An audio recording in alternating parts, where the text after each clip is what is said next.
Bonjour Philippe Bouvard. Bonjour. Mais qui êtes-vous, Philippe Bouvard? Un journaliste, un animateur, un penseur, un moraliste, un écrivain? Alors je suis, selon un néologisme que j'ai forgé à mon propre usage, un humoraliste. En fait, je suis un multicarte, comme on dit chez les VRP. Oui, ça veut dire que vous étiez d'abord évidemment journaliste, mais très tôt vous avez eu envie d'écrire comme ça des idées, des choses qui vous passaient par la tête. Oui, alors sauf qu'il y a eu deux périodes dans des œuvres qui encore aujourd'hui sont tragiquement incomplètes.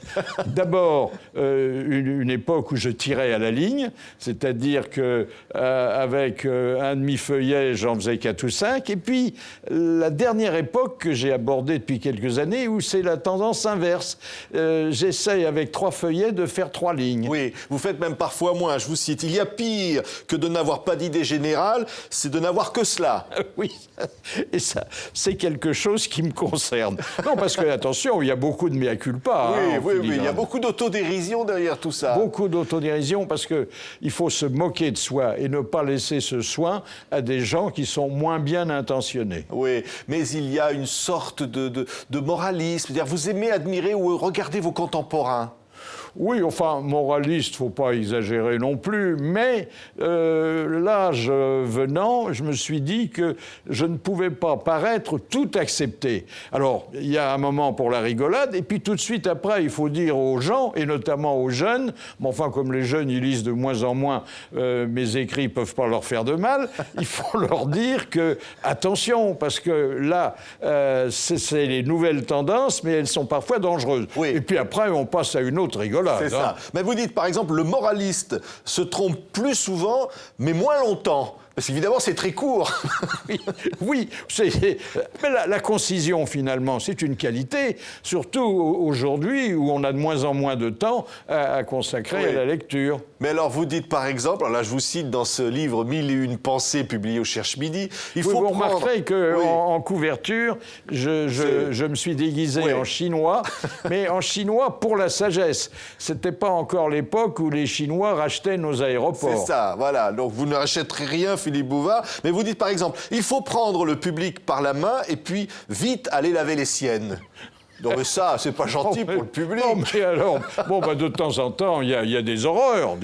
Oui. Mais je les assume. Oui. C'est aussi fait pour des gens méchants qui n'ont pas le temps de l'être et qui délèguent ce soin à votre serviteur. Oui, les animateurs de télévision sont recrutés pour l'absence de bagages leur permettant d'être plus rapides que les gens plus cultivés qu'eux, qu'ils invitent afin de leur couper la parole. Oui, mais c'est vrai, vous ratifiez, non? Oui, c'est vrai.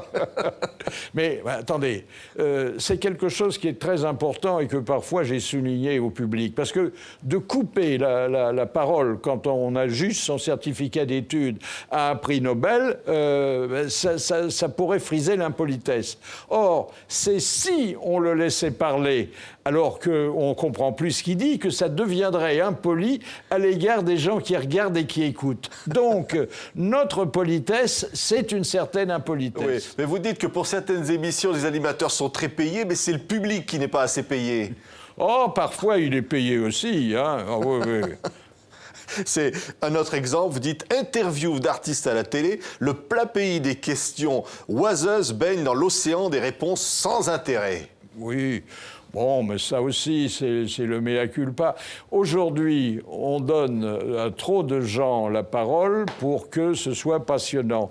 Mais il faut admettre qu'il y a des gens très simples qui parlent très bien et que notamment dans les campagnes, on a gardé une certaine verdeur de langage et un goût du beau langage. Oui, le goût du beau langage et des interviews d'artistes avec des questions oiseuses. Voici les années Philippe Bouvard. C'est un coffret de 3 DVD. Alors on y trouve évidemment la version télévision des grosses têtes, mais on y trouve aussi 10 de terre, Samedi soir, Le Petit Théâtre de Bouvard, toutes les émissions que vous avez animées. Mais pas toutes, parce qu'il y aura un deuxième DVD où il y aura toutes celles qui ne figurent pas. Vous savez, j'ai occupé le terrain pendant plus de 50 ans.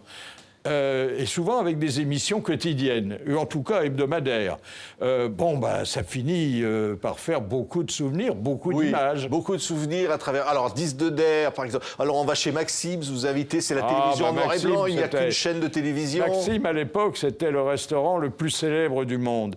Et les gens qui nous regardaient et qui habitaient souvent la province étaient très flattés de pouvoir avoir leur couvert dans ce restaurant, surtout qu'ils se trouvaient en compagnie des gens les plus connus. Et des gens les plus connus dont j'avais la faiblesse de penser que sans moi, ils ne se seraient jamais rencontrés. C'était des bons moments pour moi avant d'être, je crois, des bons moments pour le téléspectateur. Ce sont des moments d'anthologie, en tous les cas désormais. Alors on voyait Jacques Chazot, Alice Sapritch, Thierry Luron. Il y avait des habitués quand même, hein? Oui, bien sûr. Il y avait Chazot, notamment, avec qui j'entretenais une amitié en camarade et avec qui je faisais des dialogues improvisés.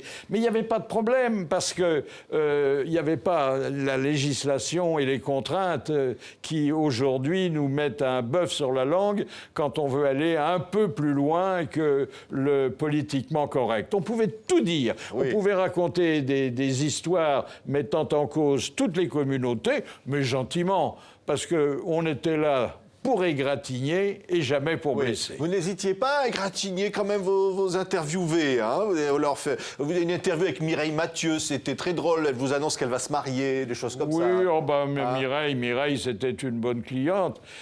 Surtout que, je lui disais des horreurs, mais elle se vexait pas le jour même. Il fallait qu'on lui explique et que le lendemain... mais alors, moi, je l'avais oublié, elle revenait. Et puis, c'est vrai que les chanteuses disent beaucoup de bêtises. Oui. Mais elles disent beaucoup de bêtises parce qu'on leur donne la parole. Et que la parole sans musique accentue le dénuement intellectuel. Oui. Vous aviez un moment, une chanteuse, je crois que c'était Gigolia Cinquetti ou quelque chose comme ça. Elle est au milieu, vous êtes avec un autre de vos compères et vous discutez tous les deux pour parler d'elle, mais vous ne lui donnez jamais la parole, finalement. Oui, mais ça, c'était un signe de gentillesse de ma part, puisque chaque fois que je lui donnais la parole, c'était à son détriment. Et je le regrette. Et d'ailleurs, en plus, elle ne m'en a pas voulu, parce que, petite anecdote, je me moque d'elle pendant plus de 40 ans. Et un jour, je reçois un carton de l'Élysée me disant « Vous êtes convié à la remise de la rosette de la Légion d'honneur à Madame Mireille Mathieu. » Et je me dis « je vais y aller, c'est gentil qu'elle ait pensé à moi, mais il va y avoir le tout Paris, on va être 200. » Eh bien, il y a juste la famille et moi. Ah oui. J'ai trouvé que ça avait un panache fabuleux. Oui. Alors, Salvador Dali, dans votre émission, il est étonnant. Ah oui. Hein, il vous dit... Je viens à la télévision, mais c'est que des idioties, la télévision. Oui, non, mais il est absolument inattendu. Il a l'air d'être fou comme ça. Or, c'est un comique parfaitement calibré. Il maîtrise la langue française, qui n'est pas sa langue maternelle. Et on croit qu'il va déraper, que la dérive est totale. Et à la fin, il y a une pirouette qui montre qu'il maîtrise parfaitement son sujet et que c'est un très grand comique. Simplement, au bout de quelques années de fréquentation, je m'étais aperçu de sa jubilation intérieure qui se traduisait par un frémissement de la lèvre supérieure. Et là, je me disais, il se fout de nous. Mais vous prévenez avant les interviews, il vous disait, voilà, vous pouvez poser les questions que vous voulez. Non, mais comme il a été mon premier interviewé, j'étais à la fois très admiratif, parce qu'il avait un grand talent, mais aussi très inquiet. Et donc, je me suis pointé avant l'émission pour qu'on accorde nos violons. Il m'a dit, vous en faites pas. Vous me posez n'importe quelle question, de toute façon, je réponds à côté. Oui, c'est pas ça qui vous rassure. C'est ça. Alors, évidemment, il y a le petit théâtre de Bouvard. Vous avez vu l'émergence d'humoristes extraordinaires. Vous faites des tournées triomphales. Tout ça, c'est dans ces DVD. C'est quoi, finalement? Vous avez toujours tendu la perche, finalement, aux artistes, aux autres? Alors, il y a deux périodes. Une période où je me suis préoccupé de moi. Et puis, assez vite, à partir de 40 ans, est venu le souci de mettre en valeur les autres et de trouver de nouveaux talents aussi bien dans le spectacle que dans le journalisme. Et là, j'ai eu de grandes satisfactions parce que je suis tombé parfois sur des gens de grand talent qui ne m'en voulaient pas plus tard de les avoir aidés. Oui, c'est-à-dire, qu'est-ce qui faisait le point de départ de ça? Vous vous disiez, là, il y a quelque chose, il y a un type Oui, qui a alors une idée. je partais d'un postulat qui est très subjectif et qui va faire rire certains. Je disais, ce qui me procure du plaisir procurera du plaisir aux Français. Et à partir du moment où quelqu'un me faisait rire, je disais, j'achète. Parce que je voyais tous les sketchs avant de les diffuser, ce qu'on ne fait pas toujours aujourd'hui dans les émissions de découverte. Donc, je me suis fié simplement au fait que, au moins, sur le plan d'une certaine culture et d'une certaine rigolade, je m'identifiais aux Français moyens. Ouais. Et ça, c'est une grande fierté pour vous. Oui, enfin, avec tout ce que ça peut comporter de grivoiserie, Oui.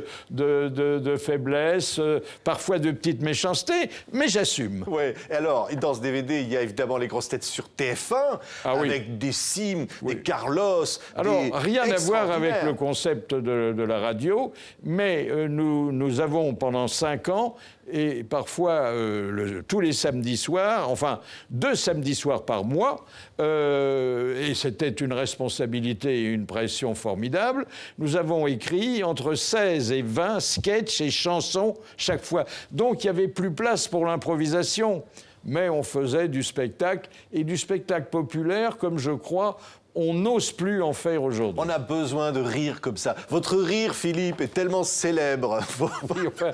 Votre rire fait rire aussi. Hein? Il paraît que quand je ris, je ressemble à un sac de noix. Pourquoi vous vous secouez comme ça quand vous rigolez? Parce que vous savez, le rire, c'est physiologique. Et alors, le rire, c'est pas qualitatif. C'est-à-dire qu'il y a des dames qu'on fait autant rire en leur chatouillant les doigts de pied qu'en leur lisant Jules Renard. Mais vous riez tous les jours, vous riez tout le temps, Philippe. Je ris un peu moins parce que l'âge vient, parce que je perds quelquefois mes amis, parce que l'avenir m'inquiète, parce que je sais que un jour tout ça cessera. Ouais. Mais il m'arrive encore de rire, oui. Ouais. Mais vous dites là dans ce livre, la mort, c'est parfois la seule occasion pour certains de se rendre intéressant. Oui, bien sûr, bien sûr.